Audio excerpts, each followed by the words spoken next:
You are now tuned into Talking About the Blues Talk Radio on WFDU HD2. What's going on, blues peoples? This is Lamont Jack Purley. Some of you know me as Jack Dapper Blues. Today we have a recurring guest, a special guest with a very special project. Filmmaker Augusta Palmer.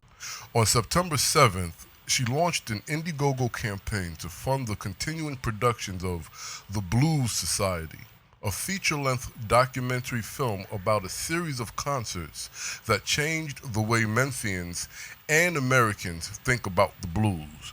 The Indiegogo campaign has a goal of raising $29,650 between September 7th and October 5th of 2016. And we are joined right now by Augusta so we can discuss this very important project. Augusta, how are you? I'm very well. How are you, Jack? I am, as usual, bluesing, baby. Now, I'm excited about this. We spoke about this before. So we're going to, again, catch people up on what the film is about and the inspiration. But I want to start with, it's another campaign, correct? That's absolutely right. Yes, I did a Kickstarter campaign. And those of you who know about Kickstarter out there know that Kickstarter is all or nothing. So you have to meet your full goal or it all disappears, like Cinderella at the end of the ball. And I did not make my goal, even though I got a ton of press and was happy to talk to great people like you about it. But I had reached a little over $14,000 in donations. And so I went to those people and contacted them through Kickstarter, those donors, and said, if you're willing, please donate via PayPal and I'll send you the reward anyway. So so most of those people really came back and donated via PayPal. So, and I had one donor who had made a sizable contribution who definitely came through. So I was able to get started filming, and I shot 17 interviews this summer. Wow. So that was amazing. Great. That is amazing. So now, with that being said, let's recap before we go into the new news of the project.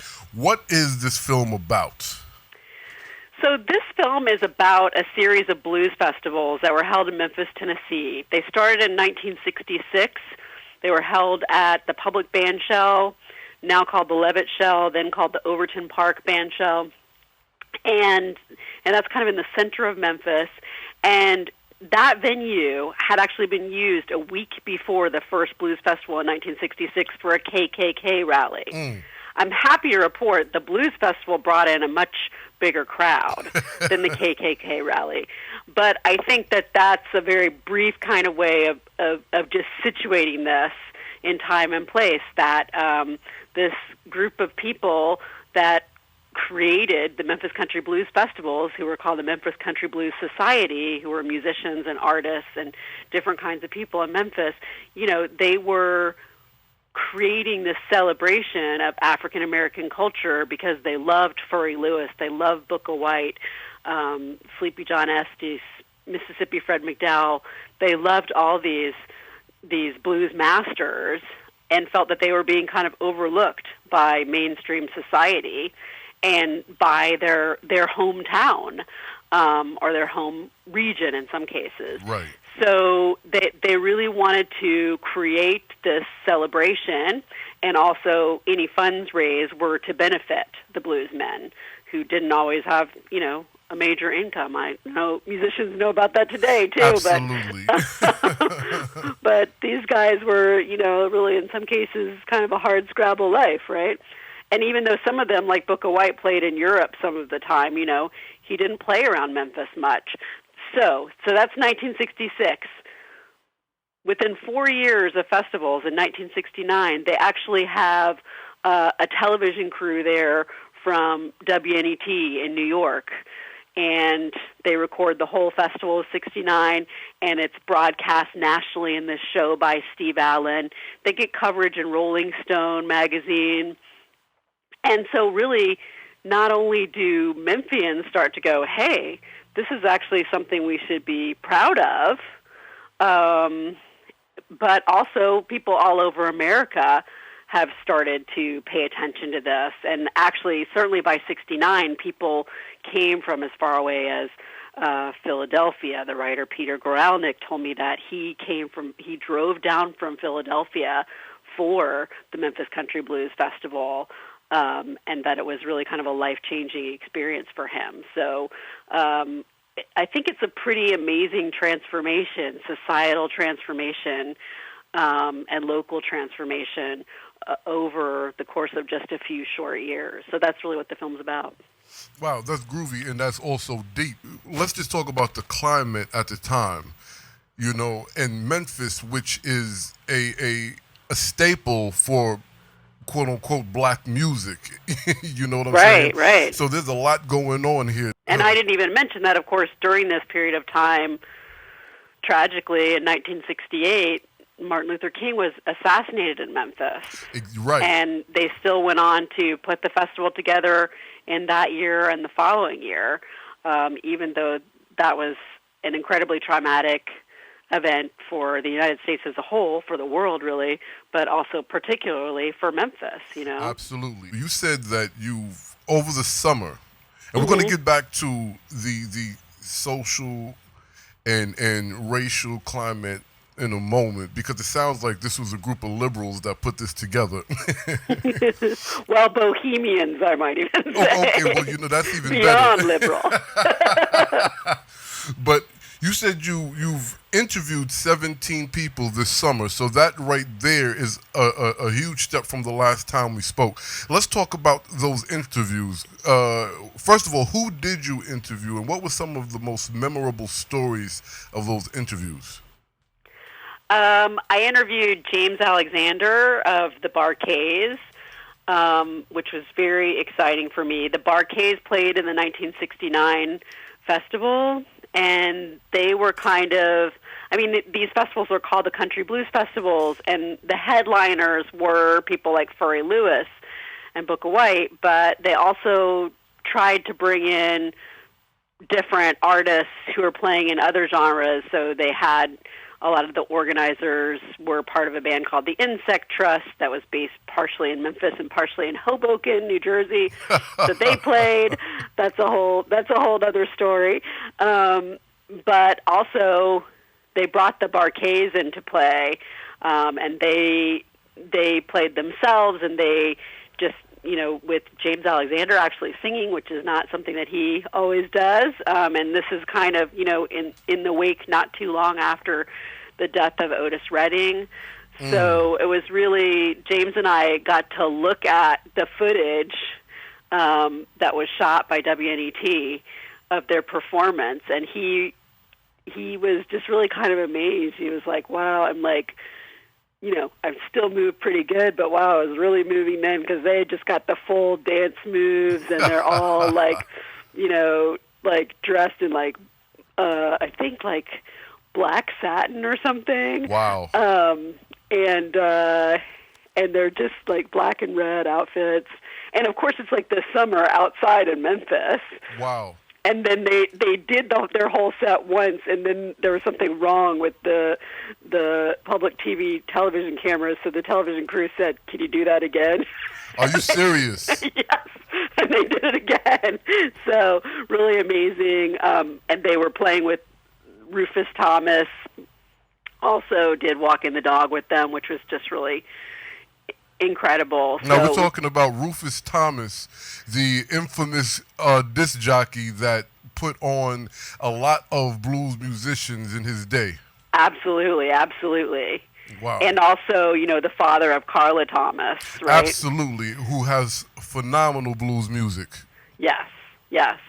So he, at one point fronts the Barkays, doing Walking the Dog, and it's just a great, he is totally keeping up with the Barkays, even though they are several years his junior.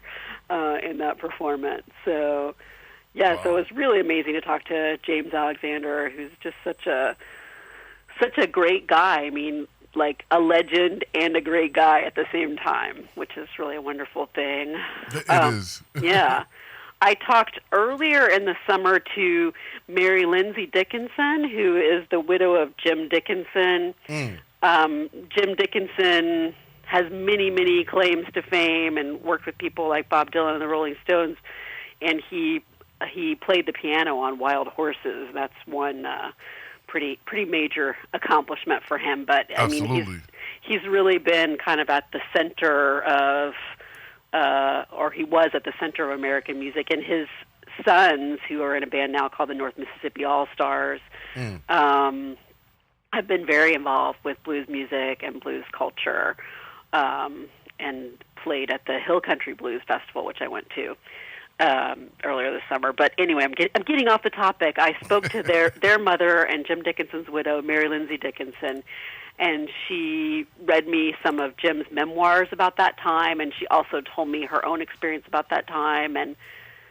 she was really, really moved. I think that's been the greatest gift about going around and interviewing people about this period, because I think it was a period where for a lot of the organizers, their whole idea of what was possible in life kind of shifted, because they did this kind of impossible thing. They started this series of concerts with $60 and a baseball-sized chunk of hash. That was their financing. That's what I've been told. Well, considering the time and the fact that they were bohemians, and musicians, this is very believable. Right, it's very believable. But to go from that to something that's aired on national television is a pretty intense leap. So it was an intense period, and Mary Lindsay, when I was interviewing her, actually started to cry just because she was so happy actually to remember those times, not because she was sad about them being gone. So, and she's not the only person. I was beginning to feel for a little while that maybe my job was to go around and make people cry, which I hadn't really envisioned as my job, but but for the most part, they were tears of joy or tears of appreciation for having known some very special people. Because, of course, a lot of the people who were involved are no longer with us. I mean, first and foremost, Furry Lewis and Book of White and all these artists. Reverend Robert Wilkins. Right. And I interviewed John Wilkins, Robert Wilkins' son, who's also a Reverend. So Reverend John. And Reverend John plays, and he plays some of his dad's songs. He plays his own songs, and he has his whole family. He has 3 beautiful daughters who sing with him. Wow. And he was on stage in the 60s playing with his dad. So it's like, being passed down. Exactly, which is what the blues that was is a really about. great thing to see and talk to him about. And really to see him playing with his daughters, which again I saw at the Hill Country, North Mississippi Hill Country Picnic, which is a blues concert over a couple of days, that was incredible. And to see people also this is a little beyond probably the range of my film, but like Sade Thomas, who plays fife and drum music, is the inheritor of the tradition of Otha Turner, who was her great uncle. That's just a really powerful experience, It is. You're hearing something. I could really understand when I hear those things, how people talking to me about the blues festivals, talking about Nathan Beauregard, who was at least in his 90s. There's some debate about his age. He was at least in his 90s, possibly over 100 when he played at the blues festivals. So they're talking about just hearing history, hearing slavery, and the strength of survival. Right, from a first-hand participant. Right, so I feel like when I hear that fife and drum music that definitely stretches back that far, there's a way in which I hear that too, that you hear people who are far beyond people that you can meet in the flesh these days coming to you through the music. So So those experiences have been really amazing. Right. And I feel like I'm in the unearthly section now of the interview, but I also did get a chance to go to Furry Lewis's grave in Memphis, and that was a very moving experience to me. It was kind of a rainy day, so I was just standing there in the rain at his grave, which unfortunately actually needed to have the grass cut down a little bit. I'm hoping the next time I go it's cleaned up a little bit. Well, please tell me, does he have a headstone? He has a headstone. It's a beautiful headstone. Okay. There is this group. It's a group that actually raises funds for headstones for blues artists. Really? Yeah. Is it Killer Blues? No. Yeah, it's the Mount Zion Memorial Fund. Mount Zion Memorial Fund? Yeah. Yeah. So it's a church-based organization? Well, it was named after the Mount Zion Missionary Baptist Church in Morgan City, Mississippi. I think it's independent of the church, but they have raised funds for and put up headstones for Charlie Patton. Wow. I'm pretty sure they did the Furry Lewis one, Elmore James, I think. And you can actually, I believe they have a site and they have a Facebook page. Definitely worth checking out. They're doing some really good work. So I only found out that this was being done through being involved in this project. And Furry's headstone is quite beautiful. Has a guitar on it, and it says, "When I lay my burden down." I'm happy you brought Furry up, which I play a lot of his music on Jack Dapper Blues, because he is a staple in the music, the culture, and the heritage. But correct me if I'm wrong. Last time we spoke, you said he had a big role in this blues festival. Yes, I mean, I think he was really one of the central inspirations that made this group of people want to have a blues festival, because they just really felt like Furry Lewis was like a national treasure, and yet, he was sweeping up the streets in Memphis to make a living. And, he had recorded and he was playing and he sounded great. And so first there was a kind of coffee house in Memphis called the Bitter Lemon. And so he started playing there, and then, it was Charlie Brown who helped run the Bitter Lemon, who was one of the big instigators in starting the blues festivals. And, of course, Furry Lewis was going to be right at the center of it, because he was really, I think many of the organizers felt like Furry was an American master, but they also felt like he was part of their family. I mean, they went and sat with him. They brought him food. They brought him whiskey. And so, sometimes if he needed it, they helped to get his guitar out of hock. Right. He'd been a little short. So, and they tried to help him record and all those things as well. Wow. And, of course, these festivals in 1968, the 1968 festival was recorded by, at that point, I think they were called Blue Turtle Records, but it's now people more refer to it as like a Sire Records recording out of London. And internationally, as well as in the U.S., that recording is quite well known and has Furry and Booker White and Nathan Beauregard. And also you can hear the voice of the MC, who is one of the festival organizers, Jimmy Crosswaite. And that can bring us right around to actually what's going on in Memphis on Thursday. So what's going on? So the Levitt Shell, which is the venue where the blues festivals took place, contacted me earlier in the year, and they said, "We know you're doing this film. We want to celebrate the 50th anniversary of the first Memphis Country Blues Festival. Can you help us out with it and, help us arrange something?" And I was thrilled to do it, and I've been working alongside Robert Gordon, who's a great music writer, wrote a biography of Muddy Waters, also wrote a great book called It Came from Memphis, as well as a history of Stax.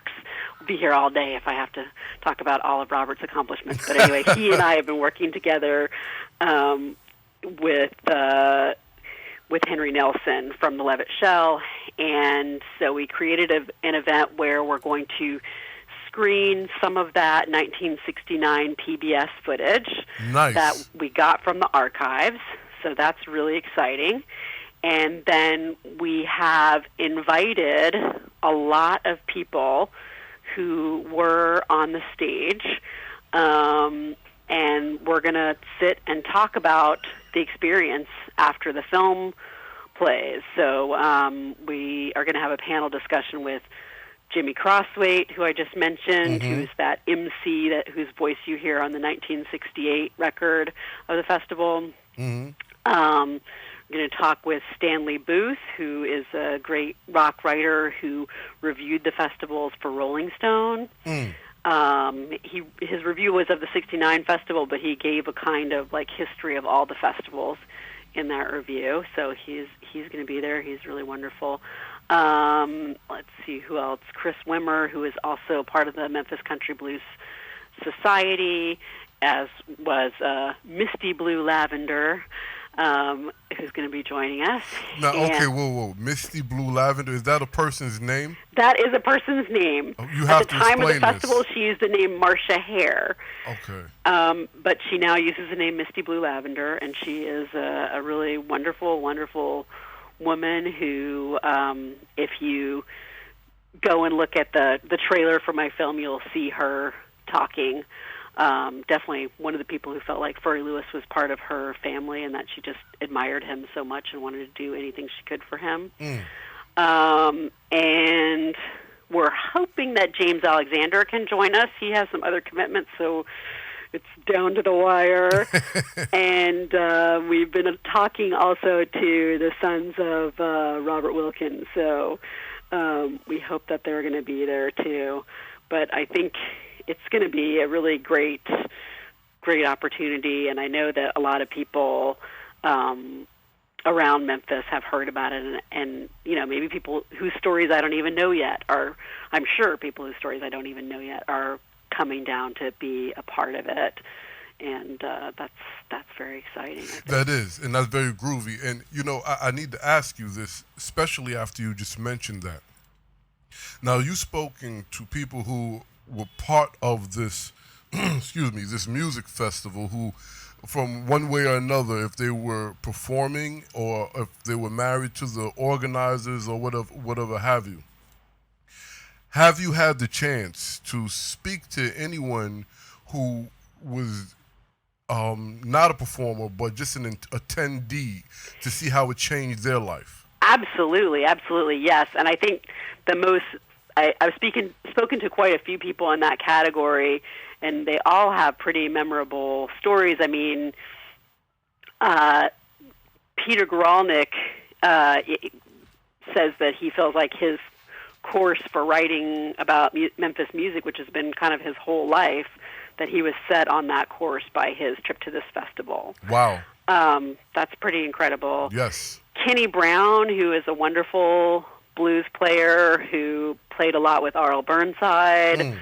I went down to Mississippi this summer and spoke to him, and he also said that this whole lifetime of his of playing the blues really kind of came out of the experience of going to those festivals and seeing all those people play. Yeah, I mean, he lived close to and has studied with Joe Calicott, great bluesman Joe Calicott, who's also somebody who played at least one of the festivals. But seeing that there was this whole culture around blues really inspired Kenny Brown to become Kenny Brown, which is pretty amazing, I think. You know? No, it sure is. It sure is. So I feel like a lot of the people who were just attendees, so to speak, it was a really major experience for them. Henry Nelson, who happens to be now working for the Levitt Shell, also attended the '69 concert, and and he said it was like he'd found his tribe. Wow! When he arrived in Overton Park and experienced these festivals. So, yeah, I mean, he just came across the river from West Memphis, but suddenly, when he got to the Overton Park bandshell, he found his tribe, and it was like a whole different place. Well, that's deep, though. I mean, yeah, totally. Now, so look, let me ask you this, because especially the climate America is in right now, with a lot of media pushing divisiveness. Right. What has been when you speak to when you've been speaking to the people in terms of interviewing them for the documentary, what has been their take on how this event, during the time it started and the things that were taking place, how it helped the racial tension and the culture clashes? Well, I think it just kind of like opened up the lines of communication, which were not open at all really before that in Memphis. So this is not something that someone said to me. This is my own analysis. Okay. But you know, it's as if there wasn't a phone line that connected the white and the black communities. Right.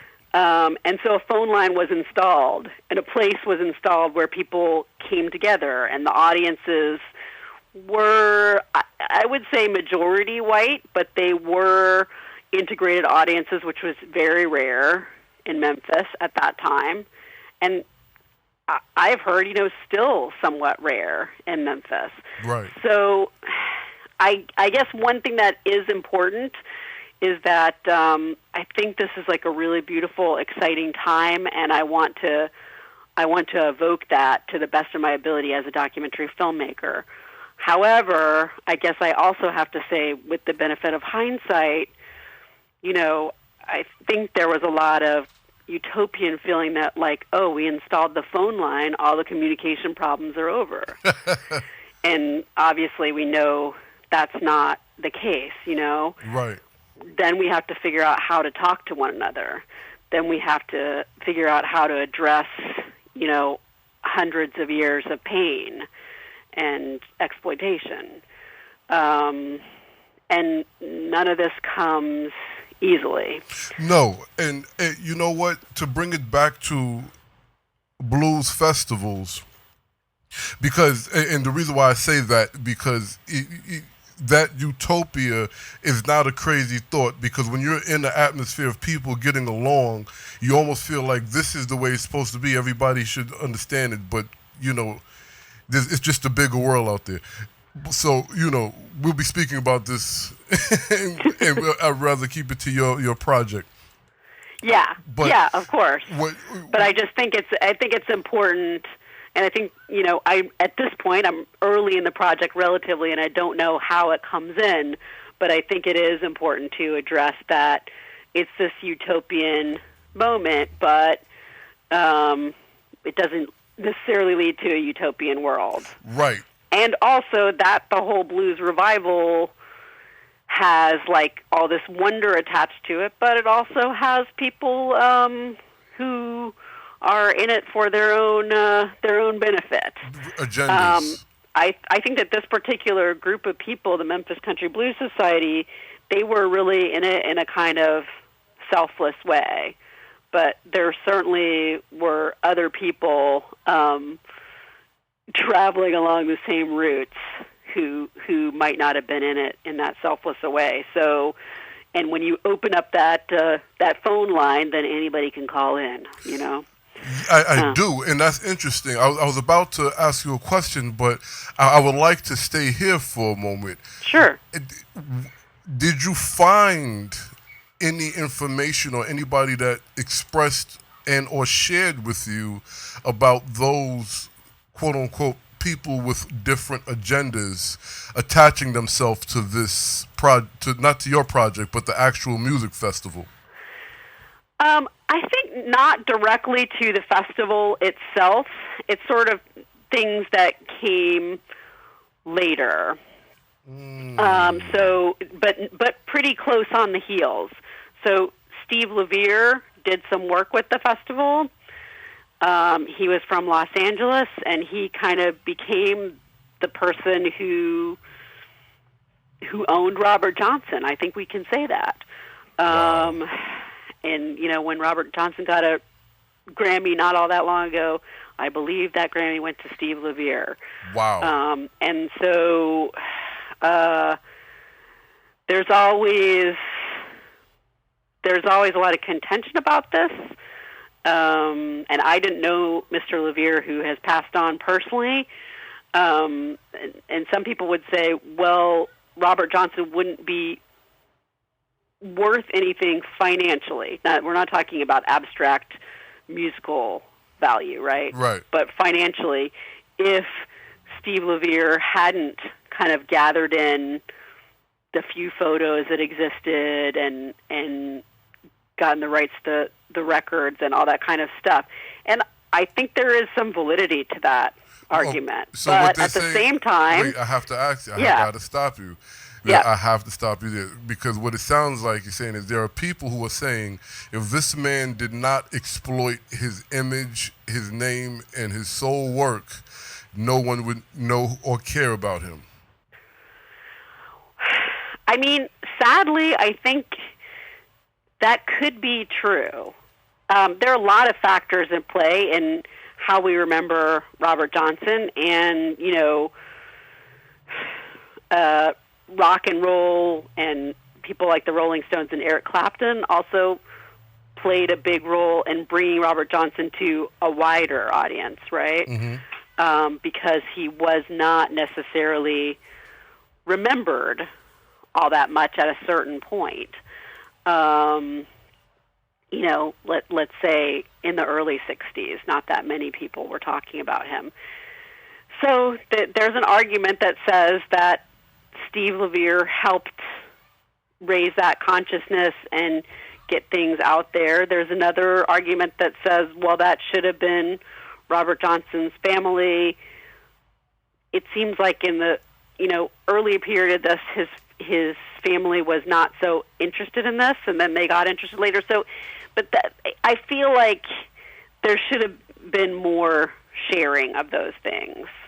You know, yeah, more sharing. Why shouldn't that, you know, shouldn't some of the money from the recordings and those kinds of things go to a school or go to something that benefits the public, that helps keep the blues alive, and help celebrate Robert Johnson's memory?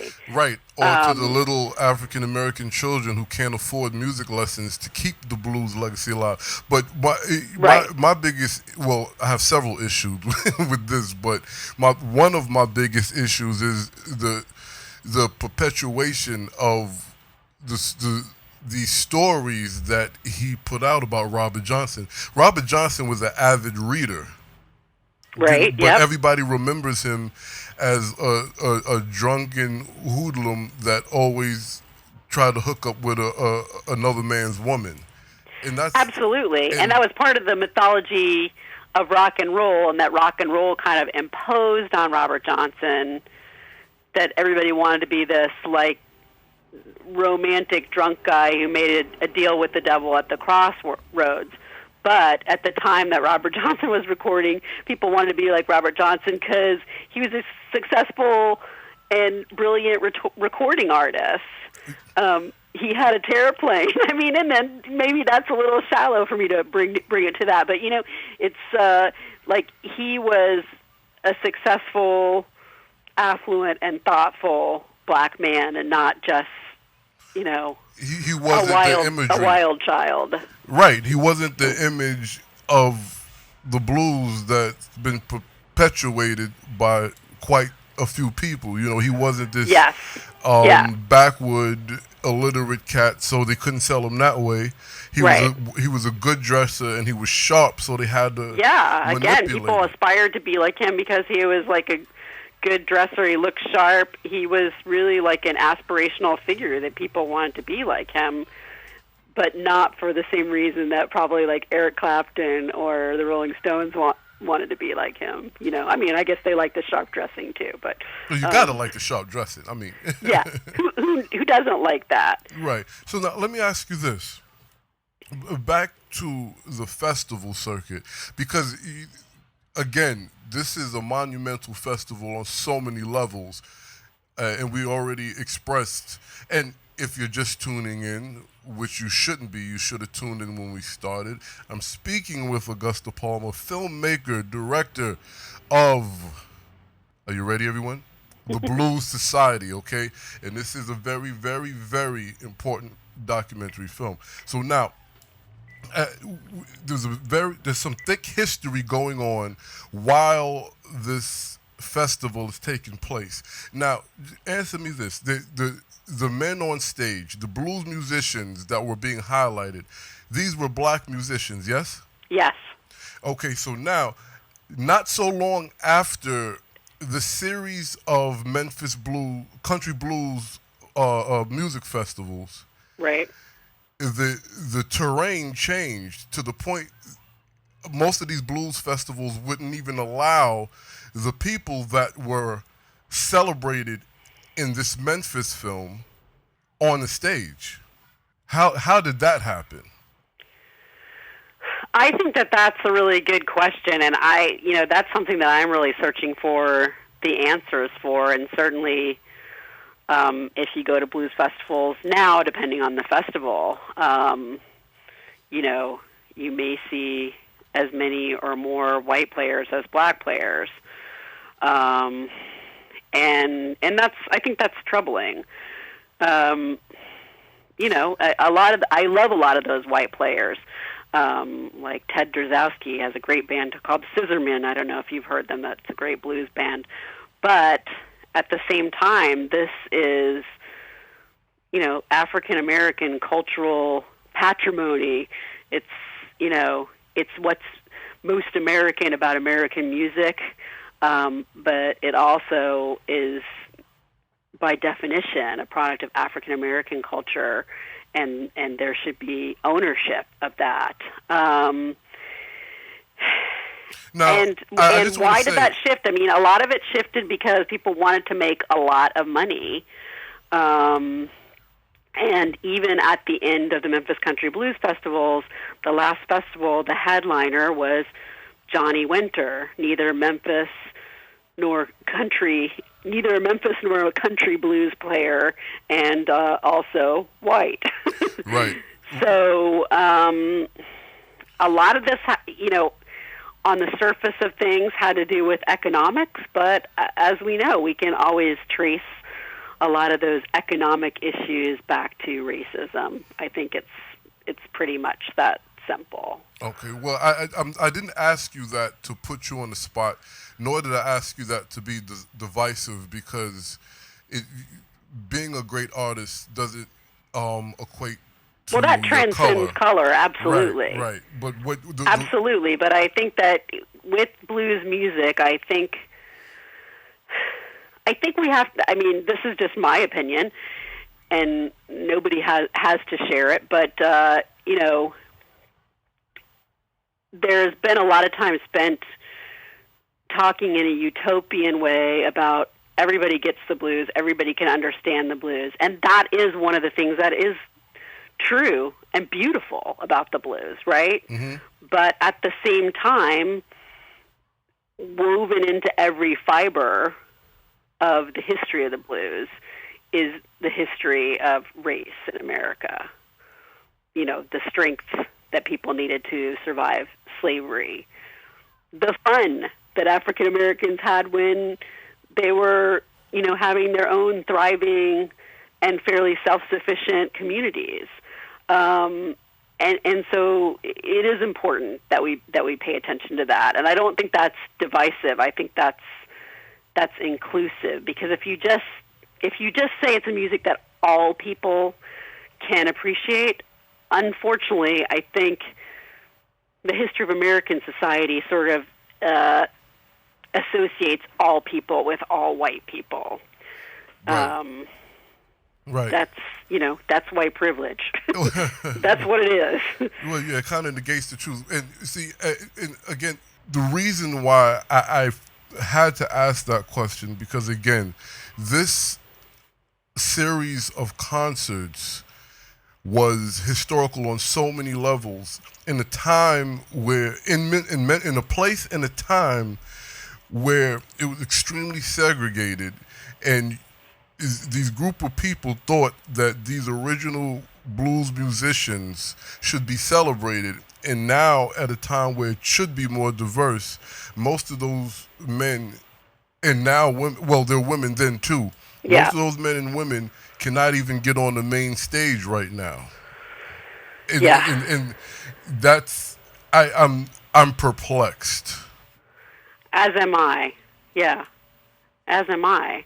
And I think I would point out, too, I mean, you said a time and a place, and you're right about that, but I also, one of the people that I've talked to a lot about these events is a woman named Nancy Jeffries, who has spent a lot of her life working in the music industry and now works for Paul McCartney, and just a big force in the music industry. Absolutely. But she's from New Jersey, and she came all the way down to Memphis because she was so drawn by this music, and she was a member of the Memphis Country Blues Society. And she always makes it clear when I speak to her, she says, it's not just a Southern thing. All of America was so racist at that point. Wow. And obviously we still have issues with racism today, but, racism portrayed itself, emerged in different ways in different areas. Right. But, she felt that she didn't even tell her parents what she was doing because she thought that they would think that she was just crazy because she was going to dedicate a certain part of her life to celebrating black men in the South who lived in shotgun shacks. And for her, those people were like her teachers. They were telling her what was really important in life. So, yeah, it's a powerful, powerful time. And some people willing to sort of just take on the status quo and just upend it and say, well, so what? Everybody says that that's the way it should be. I don't think it's the way it should be. I think these blues musicians are hugely important and that we need to celebrate them and spend time with them and soak up all of the knowledge that we can from them and play music with them. Wow. Yeah, it just sounds like a group of people that was fed up with the powers that be and the power structure. Let me ask you this. In the process of discussing race, was there any women blues musicians part of this? I have been looking at that, and I have not seen anybody, but it is like, it is 50 years ago.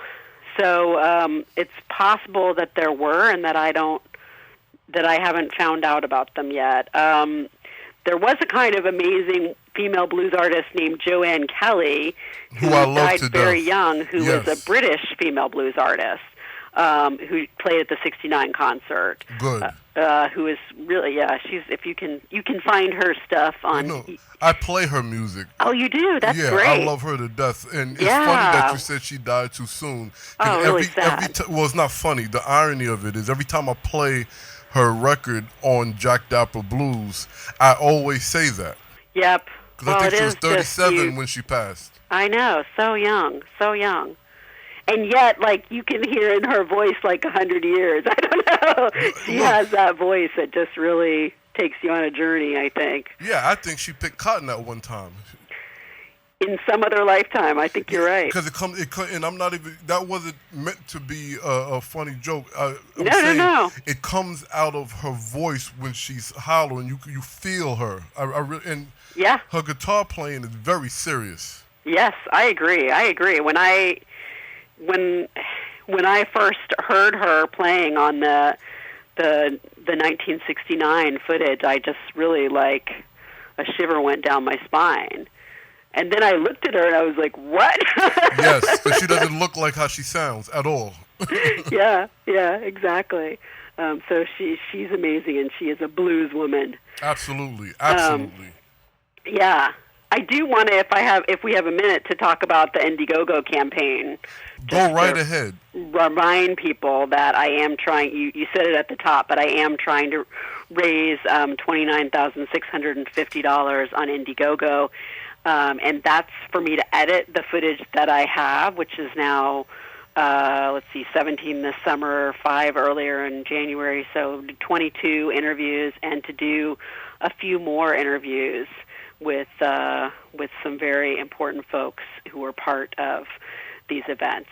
And so I would really be so grateful for any help people can give. Give $5, give $10, just share the campaign with friends, because I think it's a really important story. It's important musically, but it's important socially to really think about this moment where things opened up. And how can that be instructive to us today, I think, too, so that we can think about opening up instead of closing down. Right. So that we can think about, well, we got the phone line established, let's start really communicating. Let's hash it out. Let's talk it out. Let's play music together. Let's do all of those things. And so looking at this moment where people were doing that in the 60s, I think could be really instructive and inspiring. I agree. And I would like to also throw out there, to assist your pitch, don't you have to pay for archival footage? I will have to pay for archival footage. Yes, that's not in this budget that I'm fundraising for. Okay. Because that's going to be later on. You know, a documentary film has a budget of, probably $200,000. So I'm just sort of raising as I go, because it's really hard to raise that amount of money at one time. And I will be using this editing and this footage to apply for grants, because I think this is a very fundable project from the grant side of things, and to appeal to investors as well, who release music films. So, So, and any amount that I get, the great thing about Indiegogo is, of course, I want to make my goal, but unlike Kickstarter, it's not all or nothing. So anything that I get goes into the film, and any reward that you ask for, which I have great vinyl from Fat Possum Records and all kinds of wonderful things, books by one of the organizers of the Memphis Country Blues Festival, Robert Palmer, who also happened to be my dad. So I have a very personal stake in this whole project as well. We didn't even talk about that. Well, you know what? We spent a lot of time on the first ones, and I respect your father, but I wanted to give you the platform. Yeah. I really appreciate that. So yes, I want to get to the point where I can have it kind of packaged up and then bring more money in. But anything that you give in Indiegogo goes directly to the film, and I will deeply appreciate it. And you will be playing an important part in saving this piece of history. The first of these festivals is 50 years ago. I've got to talk to these people now. They're not necessarily all going to be around next year or 2 years from now. So right. I'm interviewing them as fast as I can, and certainly enjoying meeting all of them. Wow, what a great group of people. Right, and it sounds like you're getting wonderful stories and learning.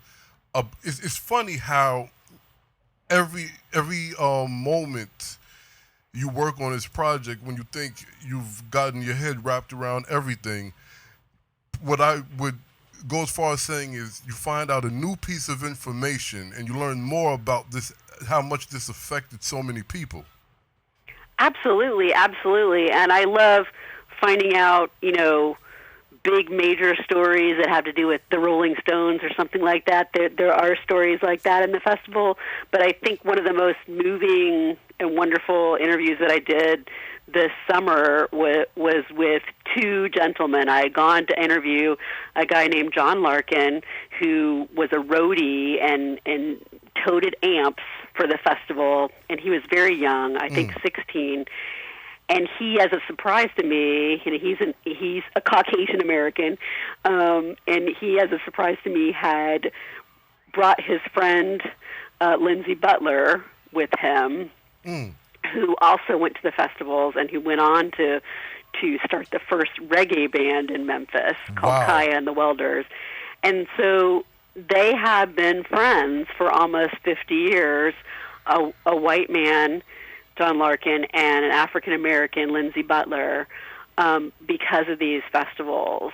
Wow. And, obviously your friendship goes on and it grows from that. But that was just a really moving thing to me, to sit them down together and talk to them together about what their experiences had been like there, and, how that had informed their friendship for over 40 years. Wow. So, I mean, that's what it's deep about. Stuff. Yes. Oh, my goodness. And that's what I like to hear. You know what I'm saying? Yeah, totally. That's groovy. Well, it's really beautiful. Well, listen, I could sit here for another hour talking to you, because this is, and there's just so, it's just so much wonderful, not just history, but stories and human emotions that are tied to this moment, Yeah. I could talk to you about this file, but we don't have that kind of time yet. Soon.